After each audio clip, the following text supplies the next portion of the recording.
Good evening, ladies and gentlemen, and welcome to the second episode of What's the Game Plan, presented by Unmasked. My name is Lamar Barrett, and I'm the creator of the podcast and docuseries Unmasked.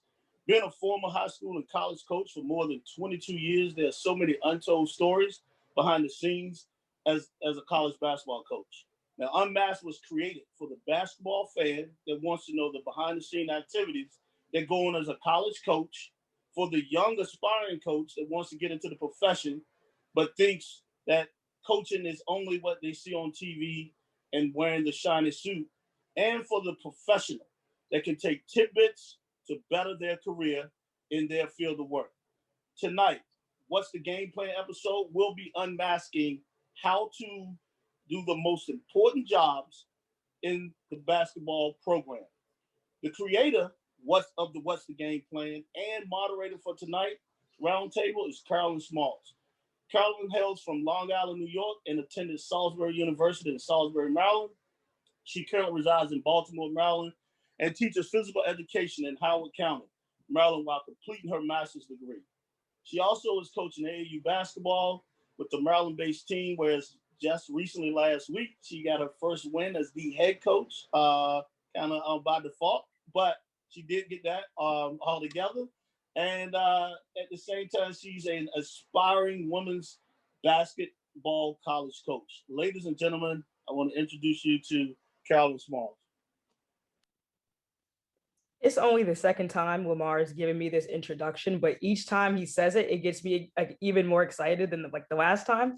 So thank you, Lamar. I'm really excited to have you all here. So thank you everyone who's joined in.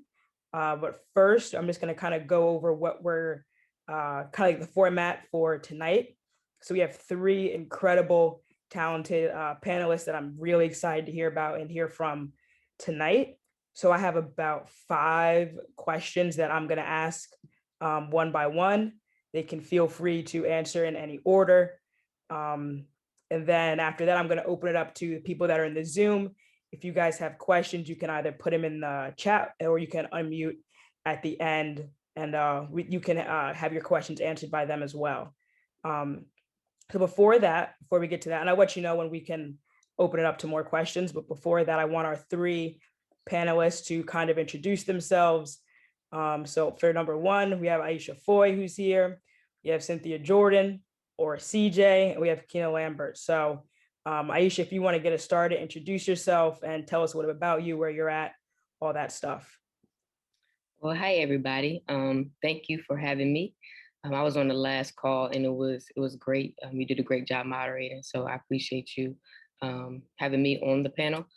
Anyway, I am the director of recruiting for the University of Kentucky women's basketball.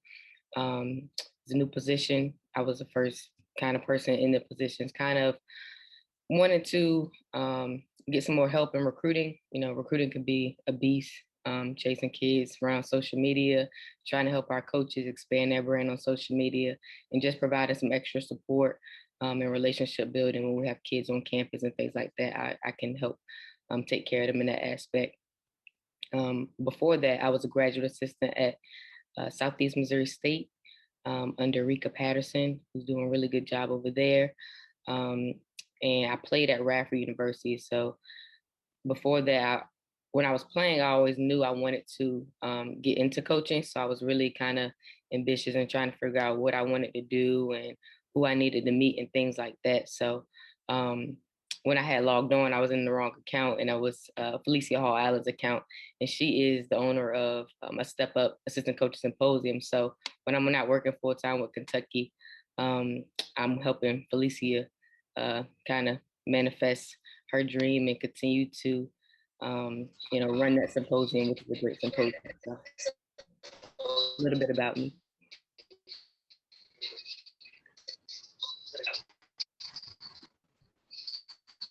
CJ, if you want to go next. Hi, everybody. Really appreciate you all having me join this tonight. Looking forward to sharing this platform with everybody and learning as well from each and every one of you on the call. But just a little bit about me. I played at Temple University 01 to 05, went overseas and played. And then I went back to Temple as a graduate assistant for a year. and I've been at South Carolina the last, I guess, 13 years. I came in 2008 as the video coordinator and fell into the operations role in 2011. And I've been in this role since then. So I'm a street dog at the end of the day. That's me. And I'll turn it over to Keenah. I hate her, y'all. Hi, good evening. My name is Keenah Lambert. Thank you guys so much for having me on here. I really appreciate it. A little bit about me is I went to Winston-Salem State University, HBCU, graduated in 2001. Always knew that I wanted to kind of work in basketball and work in sports. I was a sport management major there. I have a different type of, I guess, role of how I got here because I didn't actually play. I was a sport management major, and then I actually just was blessed enough to kind of make it to, I worked with the Dallas Cowboys, I worked with the Dallas Mavericks in game operations.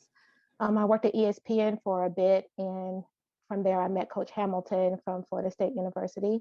He and I talked, became friends, got a friendship, and he actually just called me out the blue and said, hey, I have a position on my staff. You want to come work for me? And of course I said yes. And from there, I met Danielle LaForest, who was at URI. She asked me to become her director of basketball operations. Her son, Terrence Mann, was actually at Florida State when I was there. He's now with the Clippers, and her and I are still really good friends. So currently I'm at HOFSTRA University with Danielle Santos. She was at Kentucky. I don't know if you know her, Aisha. But so this is where I am right now, and just currently trying to make it through COVID. And that's just a little bit about me. Well, thank you again to the three of you for being on. And Keenah, it's a very small world because where I'm from on Long Island is maybe 15, 20 minutes away from Hofstra. So yeah, my parents still live there. It's not very far at all. And I actually took a summer class there. So nice. It's a small world. It is a small world. It's a very small world. So my first question is, I know that at different schools, responsibilities are different and things like that. So expecting different answers here, but what exactly is your job title and what responsibilities fall underneath it at your specific school? I'll go first. So my position is Director of Recruiting Administration. So pretty much I'm direct support to our recruiting coordinator. A lot of people think that I'm the recruiting coordinator. I'm like, no, I'm not making all the decisions. But pretty much what I do is I serve as like a gap between, our recruits and our coaches. So recruiting could be a lot, especially when we have visits. There's a lot going on. So I'm like the person there for our recruits to help them kind of get where they're supposed to be at. Kind of like, the welcoming face to make sure that they feel welcome while it could be chaotic, like either during a visit or things like that. When we don't have visits, I do like, research on recruits. I, send our recruiting coordinator list.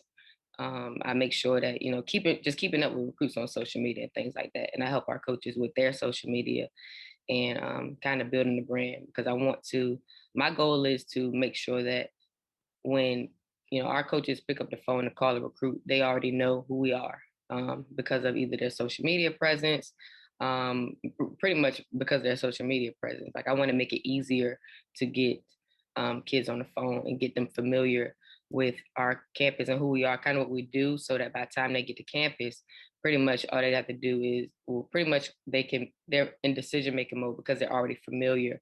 So just coming up with ideas about how to be more creative on social media, how to kind of tell our story and make sure that we are, being innovative in the way we do things in recruiting. That's it for me.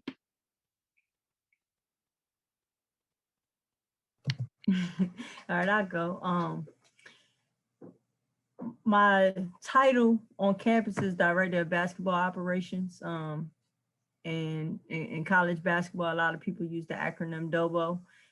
But for me, the position is really a dog of business operations and opportunities, because I serve as the person that has to make something happen with whatever we have. So particularly in this time right now with COVID, you have to make your budget work. So we've established a standard here, and the main thing is being able to maintain that, particularly in this tough time, because that's what our brand is. And when we recruited players to come here, they're expecting a certain experience. So it's my job to have the relationships to be able to make those things happen. Oversee like all of the travel arrangements, get us to and from wherever we're going with the trips. Not so much the meals.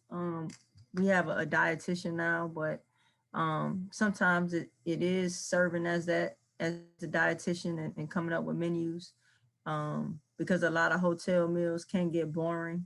So just being able to come up with some menus, so that people kind of forget that they are eating at a hotel night in and night out, when it comes down to like tournaments. But just really being that person that stands in the gap for whatever we don't have. I mean, in this role, sometimes you may have to fill in if one of the coaches is out. You may have to do a little recruiting. It's really just a position that's a liaison between a lot of different departments, compliance. So keeping up with the new rules, and trying to find a way to make something happen that the coaches want to do that's legal, but maybe it hasn't made it to the rule book yet, or just massaging the rules a little bit, to get what you want out of it. And it's kind of the same thing with the budget. So at the end of the day, you just want to make it work and make sure that you have what you need to be successful. Basically, she the GOAT. That's what she's saying. Oh, I'm sorry, before Keenah goes on. You didn't let the people know you got a book out now. That's an author. We have an author on the call. Yeah. We can talk about that later. Appreciate you bringing that up, CJ.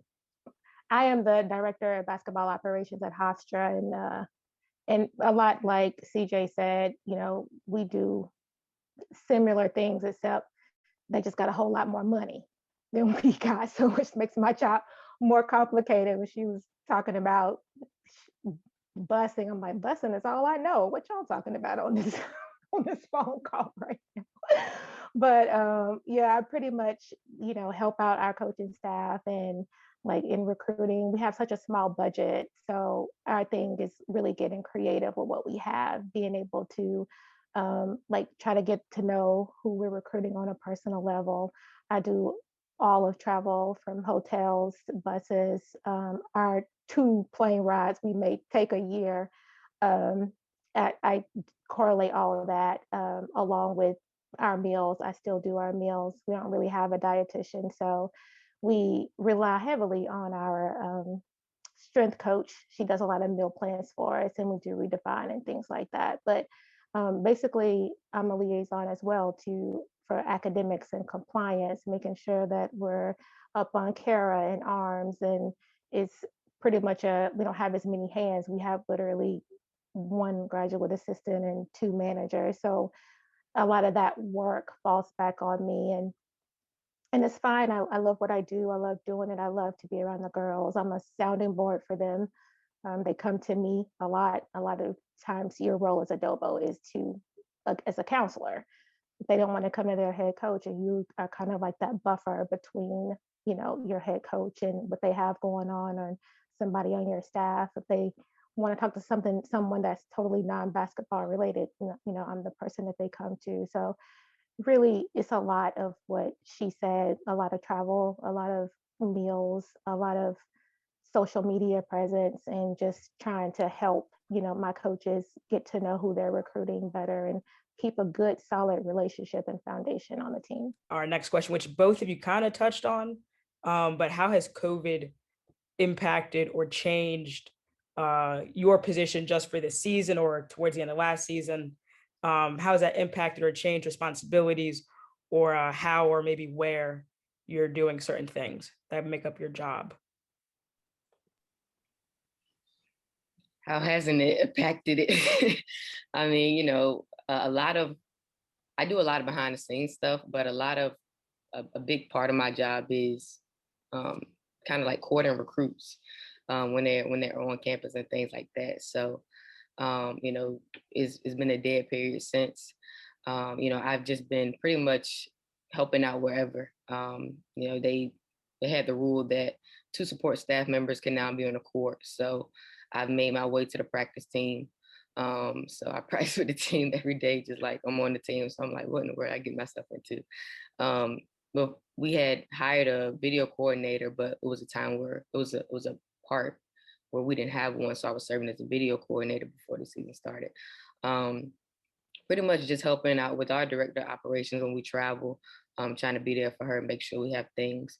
But I mean, mainly our medical staff is the ones that's being really put to work. But we just have a lot of, you know, mitigations, a lot of rules that we had to follow as far as with COVID and everything. But I pretty much, you know, just pretty much helping wherever I can.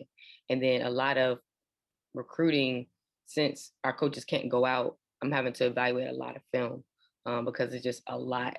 You know, you got the 2023 class and you got 2024 class. You can't see those kids. So you got to rely on film. So a lot of time I'm spending doing research and trying to evaluate film to get our coaches information they need.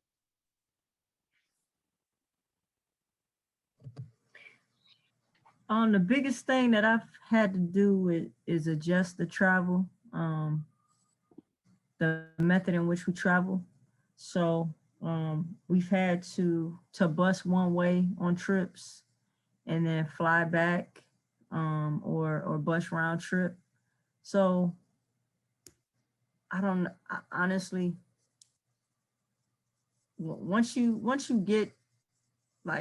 get accustomed to a certain way with certain things, you kind of forget about the bus rides. So it's been an adjustment, but at the same time, just trying to keep people as happy as possible in the conditions that we have. So might spend a little more on food just to help people forget about the bus rides and be comfortable. And just adjusting to how many people that we travel with in order to make the bus rides more comfortable. With the meals, it's probably about 5 of us that serve the meals at the hotels versus the hotel staff. Luckily, I haven't had to make omelets, but if you know somebody comes up sick, one of our chefs, then I might have to fill in and stand in the gap. So other than that, we've pretty much been functioning as normal. I think, you know, we've always bused, but now, like if we get food, like I have to serve food. We can't eat on the bus. Like we used to sometimes get, you know, post game meal delivered to the bus and we would eat on our way back. Now we have to find a place to eat, whether it's, we may sit in the arena, we may sit on our bench and eat food there. We can't have like it served, or if we serve ourselves, normally it's not self-serve, but if it is self-served, you know, we just have to make sure they have gloves and you can't go, you know, after one after another, and they can't hang out in each other's rooms. It's a lot of babysitting. It's a lot of making sure that, you know, you're sanitized and you're safe and you can hang out. And budget wise, I mean, I guess no more than normal for our level, because we've always had a small budget. It's really not much difference there. But I think overall it's just making sure that, you know, the student athlete is safe and letting them know that they can't do all the things that they used to do. We're currently in quarantine. We just actually got out today. So we had a couple of positive cases, and oh my gosh, trying to make sure that they get into a quarantine dorm, making sure that, you know, food is delivered and they get enough food that's delivered. Some didn't want to stay in quarantine dorms. So those who were local got to go home and and some got hotel rooms. So it's just a lot of monitoring that situation and making sure that they're good to go and safe as possible. So, I mean, it's been a headache. We did get lucky. We've played probably about 10 games or so. So that's a whole lot more than I know some other schools have played. But now we're on a Saturday, Sunday schedule as well. I don't know who else may have that, but we play Saturday and Sunday, the same team back to back. So that's a different one. If we go play JMU on Saturday and they whooped our tail, we got literally 13 hours to see how to adjust. So that's difficult, but it's to keep costs down, and it's, to keep travel down. So that's the biggest change for us has got to be like our travel schedule. Right. My next question is, I know that two days never look the exact same, but what would kind of just be some things that you have to maintain or things that you have to do on a daily or semi-daily basis, whether it be, things with the team, things on your own, just kind of what are the responsibilities you're doing and how are you getting them done?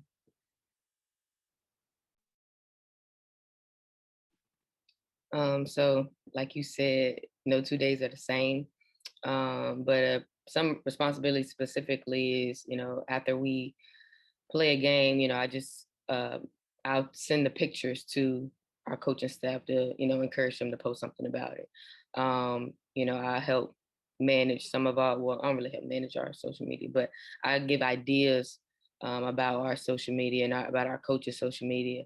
If we had a visit, pre-COVID, we had a visit. A lot of time would be spent preparing for a visit, researching the recruit, trying to figure out what they like, what they don't like, getting the hotel set up, getting the golf carts where they're supposed to be at, and trying to figure out where they're supposed to go. So that typically that's a big responsibility of mine. But now it's just going to practice, evaluating film, and then making sure that giving our coaches ideas for social media.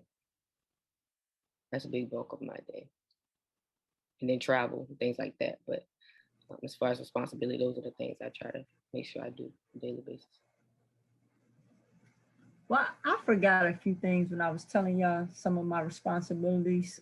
So this brought me back to it with this day to day. I also oversee the managers. So, we're practicing every day, pretty much one day off a week. So just making sure we have what we need for practice. And we're not using our locker rooms this year, outside of the games and the 1 or 2 days that we actually practice at the arena, just to help keep down the risk of COVID.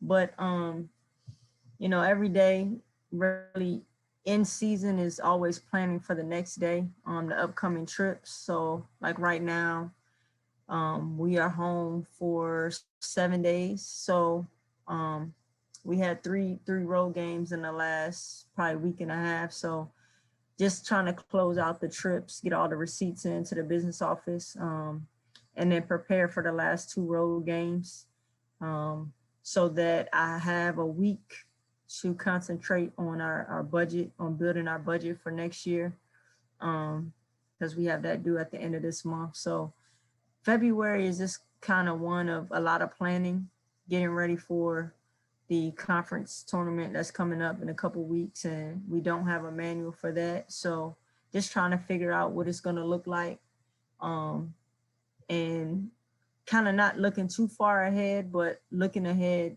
with the NCAA, just based off of the information that they've put out, with you having to basically stay away for the whole tournament, however long that is for your team.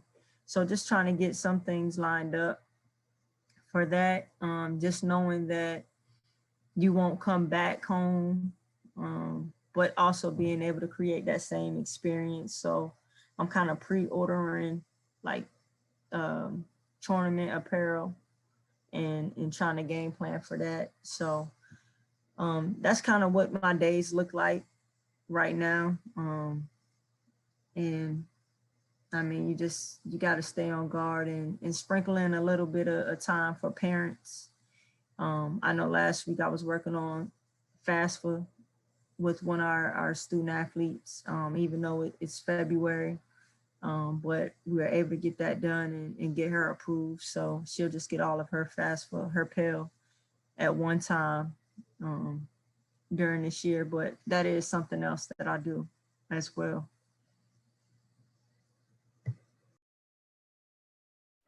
Right now, like you said, no 2 days are the same. So for me, like I worked today, I worked on Kara a lot. So some days I'm catching up on Kara and arms and making sure that those things are straight and the calendar is straight. Tomorrow is our first day back. So we probably won't do a lot on the court, but we'll probably just get in there and shoot. So some days I'm in my office all day long, just working on things like how to be creative with community service. Since we can't actually get out in the community like we want, we'll try to find the ways to do it virtual. So I've called a couple of, grade schools to see if we could read to kids, and maybe like we made some cards before we were in quarantine last week to send them to like this hospital and for kids and things like that. So it's really just about trying to think about ways to get creative. Sometimes I'm in the gym with them all day working clock and shot clock and things like that. So I mean, by saying no 2 days are the same is crazy for the things that I do and I need to do and required to do. So yeah, that's just a lot of what my day consists of. Now it's just about really trying to get as creative as possible, because they still want to have fun. I mean, this is very uncharacteristic. They still want to have fun. You got to think about ways that they can still have fun and ways they can be together. And I think that's one of the more complicated things. They can't get out on their own and blow off steam. So how can we make that happen for them? So a lot of my days is just consist of trying to be as creative as possible to still make it a good college experience, despite the fact that we are in the midst of a pandemic. Yeah, that's a very large part of it, I'm sure. As a teacher, I'm still trying to, maintain some sort of normalcy and do things with our students, to make sure that they're able to still have fun, even though they're still virtual and things like that. My next question was, I know, what is something that you all do? Maybe it's one or two things. It's maybe something little, something small, but that it really helps your team and really benefits your coaching staff. Maybe other people haven't thought about it, or you don't really think it's something that people put a lot of effort or consideration in. But what is something that you bring to your team that is valuable and isn't something that's necessarily that's a responsibility, but something you just opt in to do?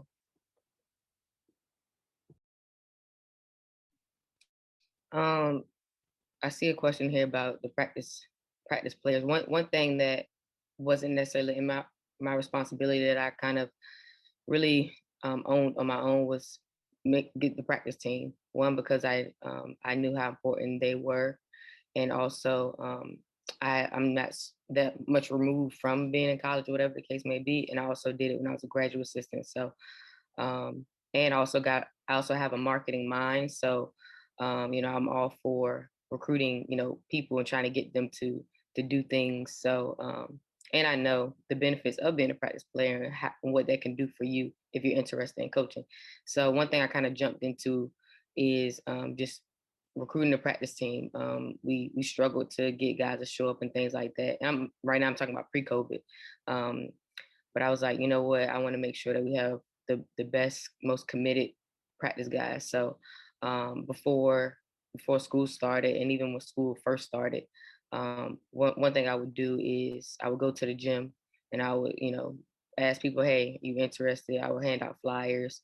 I would contact the high school boys teams in the local area, say, hey, do you have any players who played for you and that are now attending the University of Kentucky? And they would send me a bunch of good people and things like that. So I've spent a lot of time with our practice team last year because I just wanted to make sure that it was really good, and that I like building those relationships with the guys, and I see how, when they really help us and they're really committed, it makes our players have a better experience too, because now they have another 15, 20 friends, you know what I'm saying, possibly friends and things like that. So I love seeing those interactions and things like that. So that was one thing that wasn't necessarily a part of my job, but I just was like, you know what, I want to build a practice team, because I know that it's going to help us in the long run, help us play. But like I said, with COVID, we actually don't have a practice team this year because we just decided that it'll be better if we, just didn't have to worry about another group of people testing, doing all those type of things. So I've transitioned from being in charge of the practice team to being on the practice team. So, but that would be the one thing that I am proud of that wasn't necessarily part of my responsibilities or why I really came to take the job. So.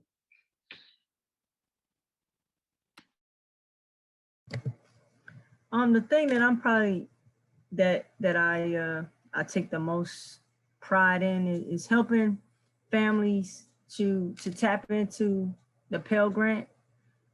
So just building that relationship with the parents throughout the time that we recruit them, and even once their daughters come to play at the University of South Carolina, just maintaining that relationship, because naturally the coaches, they're recruiting the next class, so they may have talked to a family 5-6 times a week, and then once their daughters are here, they may talk to them maybe once every couple weeks. So just being another person on staff that checks in with the families.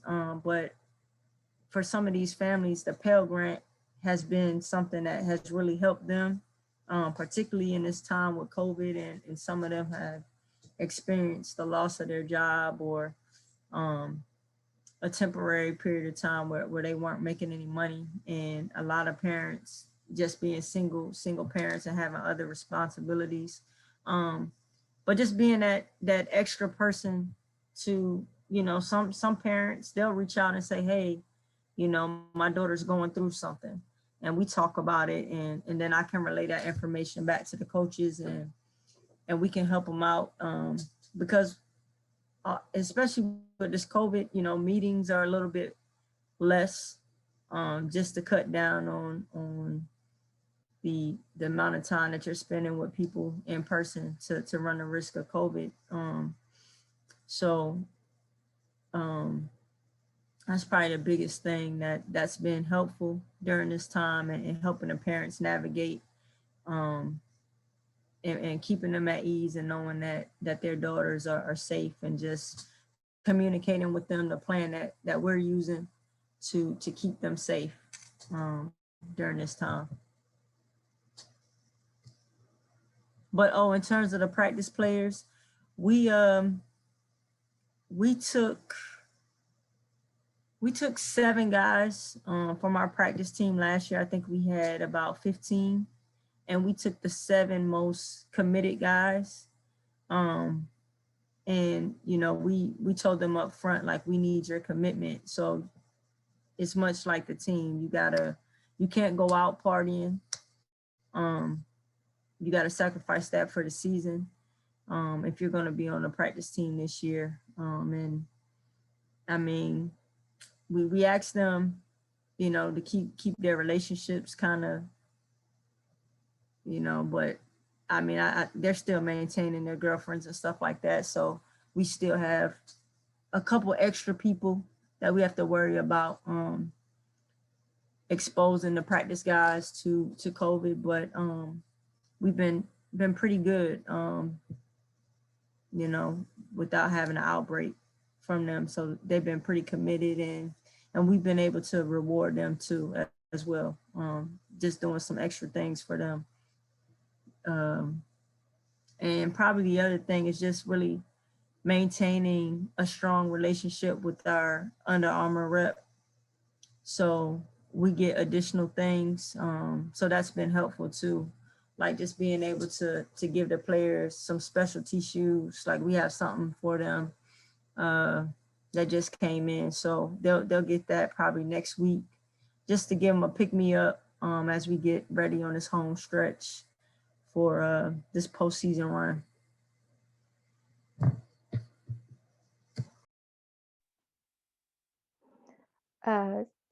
Similar again to CJ, the thing that I do to help my staff as much as possible is my relationships with our current student athletes' parents. They call me a lot. They want to check in and see how their kids are doing. They want to make sure they're safe and sound, and some being so far away from home want to make sure that their kids are getting everything they need. Additionally, with that, I like to make sure that that the girls are taking care of themselves emotionally and mentally. This is a really rough time for them mentally. Like I said, they can't get out as much as they want to. They can't hang out with their friends the way they want to. So they tend to call a lot more. They just want somebody to talk to. They don't want to talk to their parents. They want to talk to somebody parent-like, but not necessarily their parents. So they call a lot just to talk about different things, and especially when they're in quarantine. And I also like to make sure that they're setting themselves up for when they're finished at HOFSTRA. So the one thing I make sure I always do is see what their major is. Like, what's your major when they come in? If their major change, what's your major now, and what do you want to do with that? Who are you talking to? I like to see who I know that connect them with something that they want to do. So maybe I can start building that relationship for them. So when they graduate, if they don't want to go play overseas, or if they just don't go play overseas, they have someone to talk to that is, that's part of what they want to do, or that does what they want to do. And it's not as difficult for them. I didn't necessarily come from a place where I could call somebody and be like, hey, I want to work in sports. Like, anybody? And they're like, no, absolutely not. So I want to make sure that for them, I can connect them, especially with all the alumni that we have coming from HOFSTRA. I like to see who our alumni are, see what they do, and then connect them with a student athlete so they can talk, and maybe when they graduate, they can have a job, and it won't be as complicated and as difficult as some people coming out that don't have these type of connections. So that's what I really take pride in doing, is making sure that they are taken care of off the court as much as possible. Yeah, it sounds like, all three of you are definitely going the extra mile with the responsibilities that you have for your position, but also just going, the 5 extra miles, especially this season, to make sure that your players, are comfortable, and make sure that, they have something to look forward to, and remain connected. My last question was, what are some skills that you think are necessary to do what you do? What are some things that you must know, or what are some things you have to learn along the way? What are some things that can kind of help people out that might want to see themselves in this position? I would say for me, networking, and being able to build relationships, and branding, recruiting. Like, recruiting in itself is a skill. Knowing when to say what, knowing what's gonna motivate someone to want to come to your school, or want to motivate somebody to just be more engaged with you, or more engaged with whatever you're trying to say, whatever you're trying to sell. So I would say that's the biggest thing for me, is building relationships, and also building relationships, like in branding, recruiting, and social media, like that. So those are skills that I continuously try to get better at, and things that I'm reading about every single day, and things like that. Networking, I would say don't be afraid to ask for something for free. I mean, the worst thing people can tell you is no. And really taking the time to get to know your head coach, and really understanding them. So just taking notice on things that they like. So for example, I know Coach loves like the Philly newspaper. So if I'm ever anywhere traveling and I can get my hands on the daily news, or if I know it's going to be something nice in the daily newspaper, then I'm going to come up with one. Or just like when we travel to hotels, she's very simple. I mean, I have the luxury of knowing her for almost 20 years now, and she really hasn't changed. So I make sure when we check in, she has like cranberry juice, ginger ale, fruit in her room.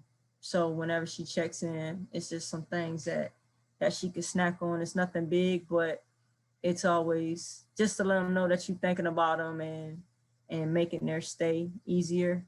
Um, so it's just really taking time to pay attention to the little things, being able to stretch a dollar, um, and just really at the end of the day, being willing to do the things that other people don't want to do, because this role is one that is a thankless job.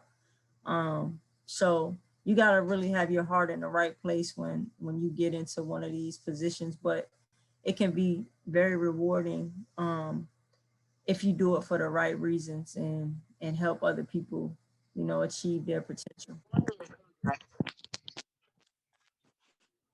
Yeah, I think it's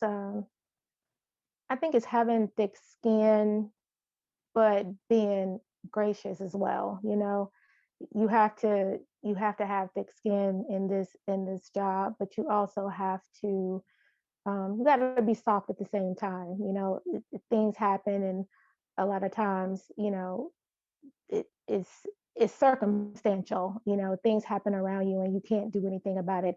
You can literally do everything, and something will still go crazy and go wrong. So you also have to give yourself a break, with that. And for me, it's just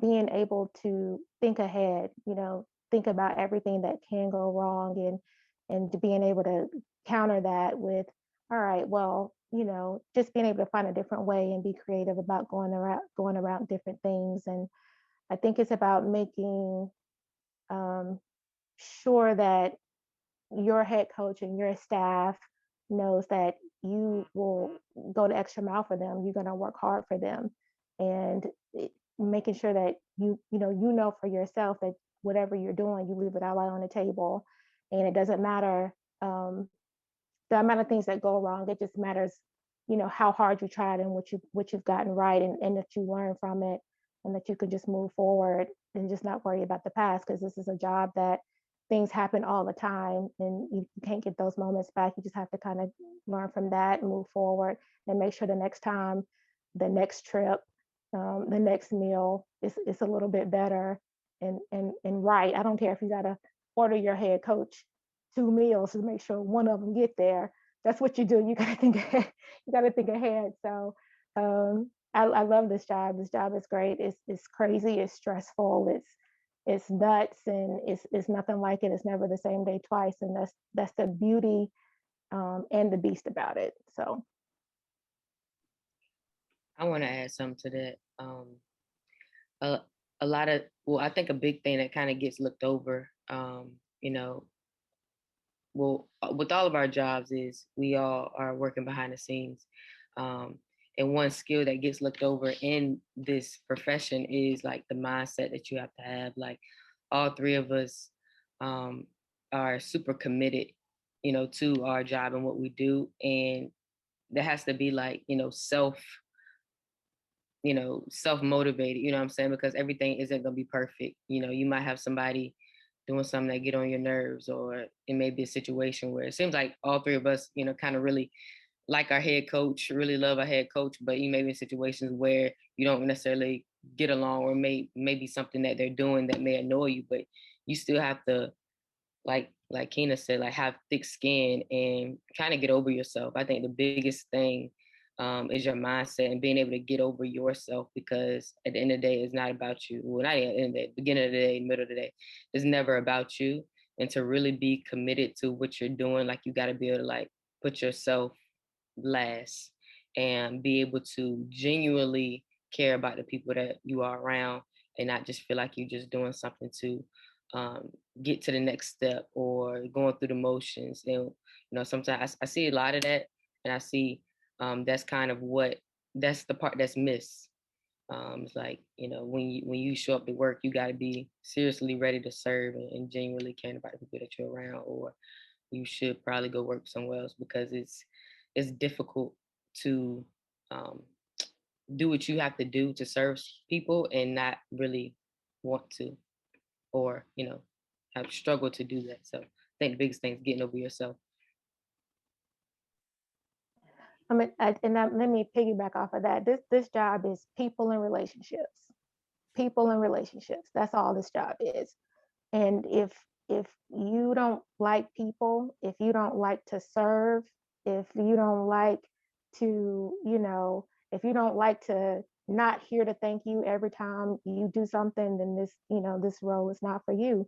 But if you genuinely like to serve and you genuinely like to see other people, if you get satisfaction off of seeing student athletes get better, off seeing your coaching staff get better, if you are an advocate for maybe winning 3 games last year, winning 7 games this year, and that's a small victory for you, then this is the job for you. But if it's about how you feel all the time and what you think all the time, and oh, this person didn't do this person didn't do that, it's definitely not the role. This is a totally 100% selfless role, and you get your reward off of seeing other people strive. And sometimes you do get your flowers. I mean, every once in a while you get players or who thank you and who come to you and be like, man, I really appreciate it. But that's not an expectation. You really have to love people. You really have to love sports. You really have to love what you do. And that's what it's about. This role is all about service. Yeah, I really like kind of those answers and kind of piggybacking off of each other. I have no more questions, so I kind of wanted to open it up to anyone that's here in the Zoom. If you want to put it in the chat, you can, or if you want to unmute. I'm not going to make you raise your hand like I do my students. I think we can kind of figure that out. But Menelik did say, does being a former player help provide unique point of view? I would say it does. It does, but a small percentage of the time where you can be like, oh, I used to play, I know what that feel like. So, I have a unique point of view. So yeah, it is, because you know what you liked. Like for me, like I was super immersed in the recruiting process. So me, when I'm being recruited, when we are recruiting someone, I think about, what did I like, what I didn't like. But it's kind of unique, but it doesn't make a huge difference in the way you go about yourself, because you could be a former player and absolutely hate this profession. You know what I'm saying? So it's cool, but at the same time, it's not a make or break thing to be a former player. I think being a former player, and again, I'm in a unique situation working with my former head coach. So the benefit, I think opportunities come from being a former player, whether it's with somebody that maybe coached you, or they're able to pass your name along from that standpoint. So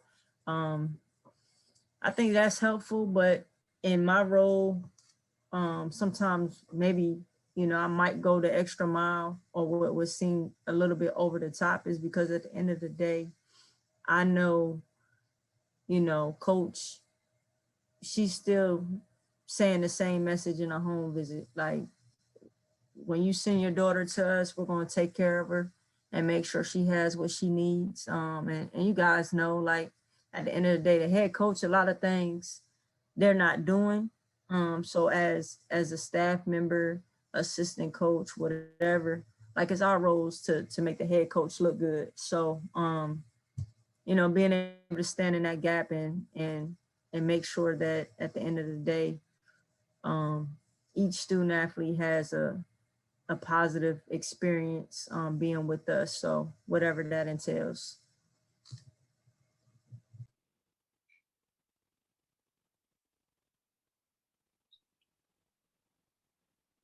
And there's another question. What are some tools or methods that you use for time management?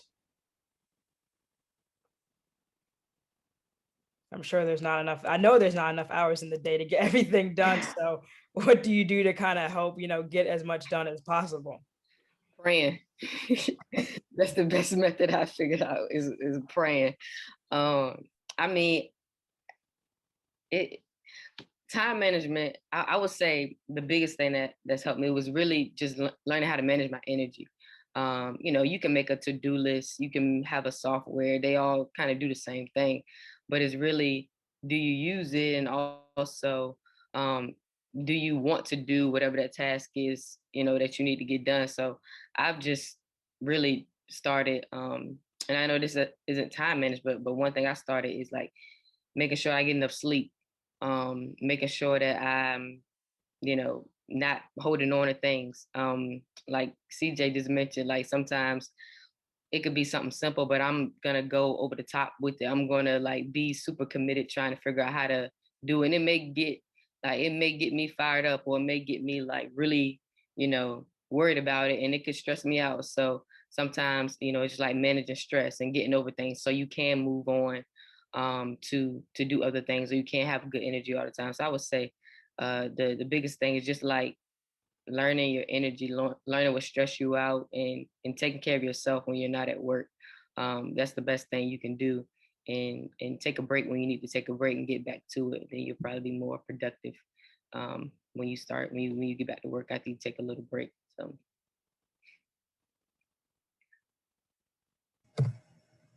I'm not the person to answer this question. My time management and my work-life balance is 0 F. Because I'm somebody during the season, like this is what I do. So, as we get further and further along in the season, like I can operate on 3 to 4 hours of sleep. I'm somebody that wakes up 4 to 6 o'clock in the morning without an alarm clock every day, no matter if it's Sunday, Saturday. If it has day at the end of it, I'm gonna wake up. So I like to get up early, and that's when I get the most done because most people are asleep. So it's nothing for me to email, text you, but at the same time, like I might go to sleep at 9 o'clock. And then I'm up. So that's just how my body moves.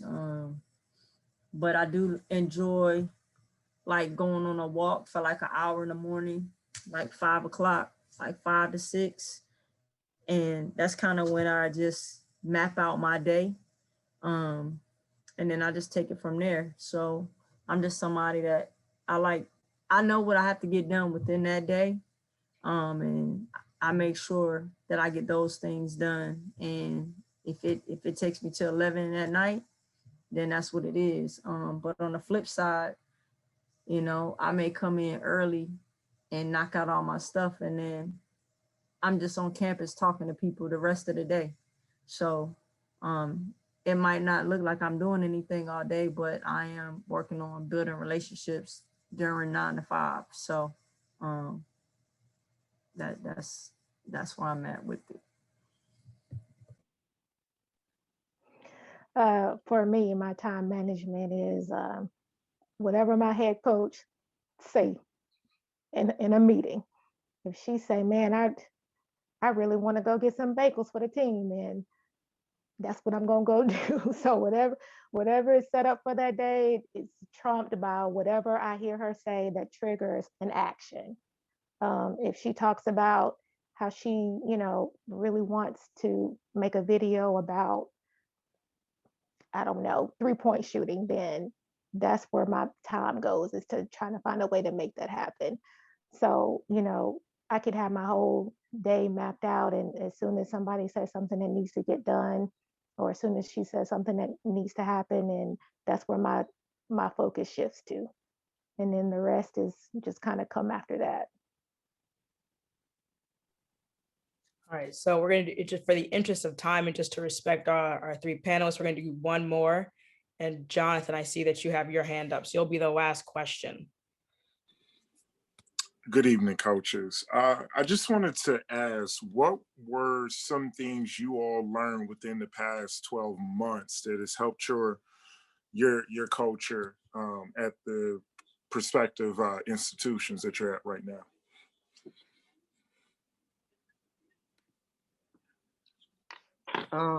One thing that I kind of mentioned this, but one thing that in 2020, I made sure that I learned about myself, and how to literally, like, master my own energy, master when I'm doing well, when I'm not doing well, how can I manage myself? How can I show up better? And also giving grace to other people. Me being young, I'm really big into leadership development. I kind of get crazy about it, but me being young and being like the youngest person on staff, sometimes I may expect like somebody else to do something, not necessarily a task, but communication or anything of that nature. And then one thing I really learned is that just like, I'm asking for something from other people, like I just have to be that person to give it and not expecting anything from other people, just serving at the highest level that I can and just giving whoever grace, because your presence can do a lot for somebody. You never know what somebody's going through. I wouldn't look at nobody's title or level in the organization, be like, oh, okay, they got it together. It's like, you never know. One, nobody really has it together, but you never know what somebody's going through. So anytime that you can give somebody grace, anytime that you can show up the best way and give other people positive energy, that's kind of the biggest thing that I've taken away. Not to expect anything from others, and just kind of do what you can to have a good presence with people, and not be so caught up in what's being done, what's not being done, and things like that. So being present with people.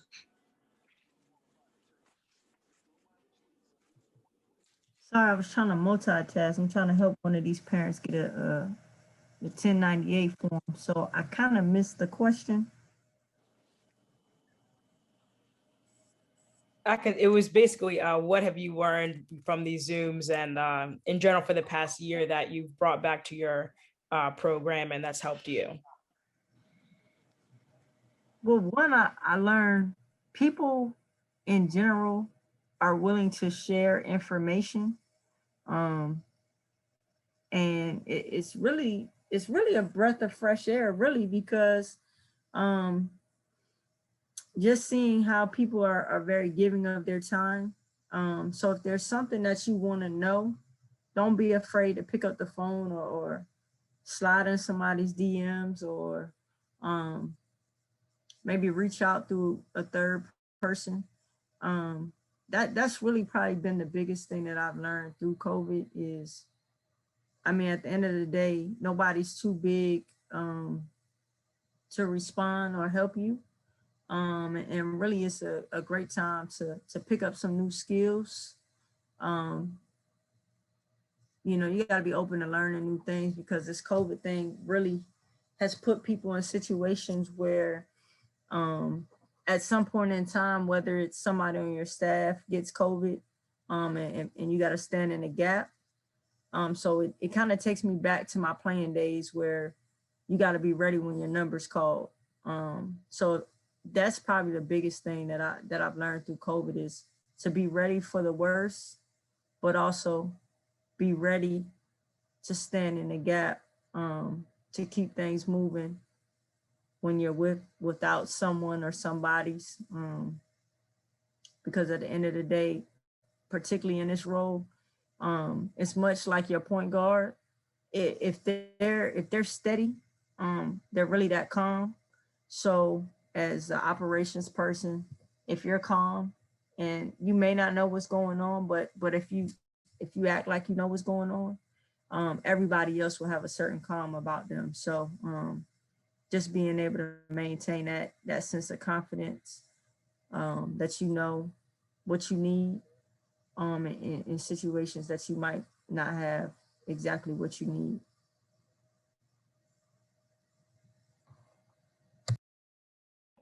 And I think for me is, what I've learned and can better contribute is just knowing that things aren't personal, sometimes with COVID, we get stressed out.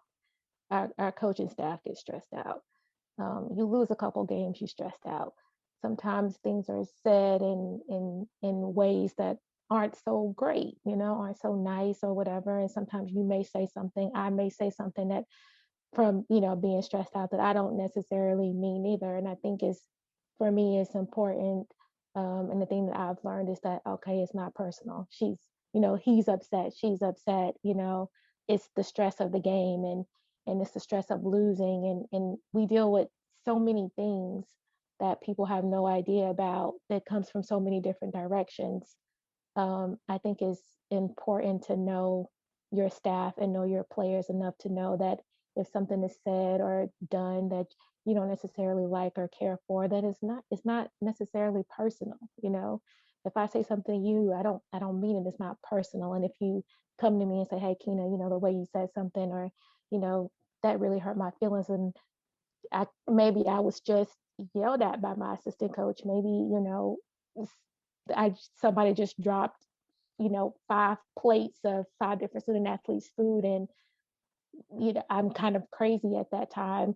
I think for me, it's knowing not to take things personal and to have a better understanding of, and to be able to self-police, I guess is what I'm saying, to make sure that I communicate effectively. I think communication is key, especially in our roles, to know, like, listen, people are different. I can't necessarily say something to this person that I can say to that person. So I really learned that as 2020 has gone by, that, man, like, I really have to learn not to take things so personal. I have to let it roll off my back and know that it's the job, man. It's a job. And once we're out of this gym, out of these 4 walls, I can still call you and be like, hey, how's it going? What's going on? We can't hold this. We have stressful jobs. We can't hold on to things. We have to let things go, because it's always just like on the court, it's off the court, it's the next play. It's the next situation. It's the next thing, because something's always happening. Something's always going to come up. So for me, I think that's what I learned, to really understand that and to really be able to communicate, what I want to say in a better, and to be able to take that better as well. Yeah, I feel like those are some valuable lessons that Can I add something? could profit from. Yeah, go ahead. Yeah. Something that we didn't necessarily mention, but we kind of talked about a lot is, mental health, managing your own mental health, making sure that you're good. So that you can, let things go, and so that, you don't get too stressed out about things. That's been big for me, is one, managing my mental health, and then also like detaching yourself from the job. Keenah kind of mentioned this, but it's like, you are not your job. Like, it's something that you do. Yes, you want to be great at it. You want to show up the best way you can, but nothing that happens, especially like wins or losses, like that's the players do that, or if a recruit doesn't want to come to your school, anything that has to do with your job, it's not who you are. So there's a certain type of judgment you can have toward, and a certain type of judgment you can have toward your performance, but making sure that you are detaching from it and not taking it as like, if I make a mistake, it's like, oh, I'm stupid. It's like, no, like, you just made a mistake, you just do better. When you're working, it's just like playing sports is a performance, is not who you are. So detaching from all results and things like that has helped me a lot. Yeah, that's very important too. I just want to say thank you to everyone who's in here, especially to our 3 panelists. You have been amazing. Thank you for hopping on and sharing all this information and just knowledge with us, and being so open to share your experiences. I really appreciate it. As someone who's trying to get to the level you all are at, it's been I've learned a lot from this, and I'm gonna continue to keep learning. And so I just want to say thank you, and I appreciate that you all came out. And Lamar is going to take us out. I want to say again, thank you to the outstanding panelists for sharing your time with us. I know it's tough. It's during the season. I know, Aisha, and you have a game tomorrow, and CJ, I know you have a game, and Coach, y'all coming back to practice. So I want to thank you guys for sharing your time with us, and for everyone who jumped on the Zoom just to learn. I mean, it's all about learning, whether it's on the women's side, men's side, it doesn't matter. I want to thank you guys for being a part of this for the second roundtable of What's the Game Plan, and presented by Unmasked. And you know, we're going to continue this. Carolyn, I got to say thank you to Carolyn. She's done a great job of moderating for the first two, her baby. So appreciate her allowing me to, you know, present it. But she's done an outstanding job for the first two, and I'm sure she's going to continue to do well as we continue to grow this part of the brand. So I want to thank you and thank everyone once again for coming on. Appreciate it. Thank you. Thank you. Bye.